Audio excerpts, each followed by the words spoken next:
കുറെ കാലം മുമ്പ് ഒരു ഏകാദശി ദിവസം മേൽശാന്തി ബലി തൂകുകയായിരുന്നു.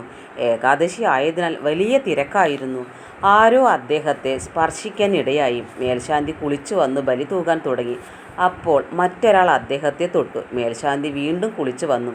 പല പ്രാവശ്യം മേൽശാന്തിക്ക് ബലി തൂകൽ പൂർത്തിയാക്കാനാവാതെ കുളിക്കേണ്ടതായി വന്നു. ഇത് ആവർത്തിച്ചപ്പോൾ തിരുമേനിക്ക് ദേഷ്യം വന്നു. ഇങ്ങനെ ആയാൽ എനിക്ക് ബലി തൂകാനാവില്ല എന്ന് പറഞ്ഞ് സങ്കടപ്പെട്ടു. അപ്പോൾ ഒരു ബാലികയാണ് അദ്ദേഹത്തിൻ്റെ മേൽ മുട്ടിയത്. ഇനി എന്ത് ചെയ്യണമെന്നറിയാതെ സങ്കടപ്പെട്ടു നിൽക്കുന്ന തിരുമേനിയോട് ഒരു ബ്രാഹ്മണൻ അടുത്തു വന്ന് ഇങ്ങനെ പറഞ്ഞു: തിരുമേനി, ആ തീർത്ഥത്തളിക ഇങ്ങോട്ട് തരൂ, ബാക്കി ഭാഗങ്ങൾ ഞാൻ തൂകിക്കൊള്ളാം. ഇത് കേട്ട അദ്ദേഹം അത്ഭുതത്തോടെ ചിന്തിച്ചു. ഏതാണ് ഈ ബ്രാഹ്മണൻ എന്നോട് ഇങ്ങനെ പറയുന്നത്?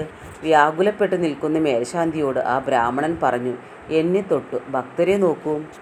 ബ്രാഹ്മണൻ പറഞ്ഞത് കേട്ട് മേൽശാന്തി അദ്ദേഹത്തെ തൊട്ട് അവിടെയുള്ള ഭക്തരെ നോക്കിയപ്പോൾ എല്ലാവരും മഹാവിഷ്ണുവിൻ്റെ രൂപമായി കാണാൻ കഴിഞ്ഞു. പിന്നീട് ആ ബ്രാഹ്മണനെ അവിടെ ഒന്നും കാണാൻ കഴിഞ്ഞില്ല. സാക്ഷാത് ഗുരുവായൂരപ്പൻ തന്നെയാണ് തൻ്റെ കണ്ണു തുറപ്പിക്കാൻ വന്നതെന്ന് മേൽശാന്തിക്ക് ബോധ്യമായി. ഈ സംഭവത്തിന് ശേഷം ഗുരുവായൂർ ക്ഷേത്രത്തിൽ ഏകാദശി ദിവസം ജാതി ഭേദമന്യേ എല്ലാവരെയും പ്രവേശിപ്പിക്കാൻ തുടങ്ങി.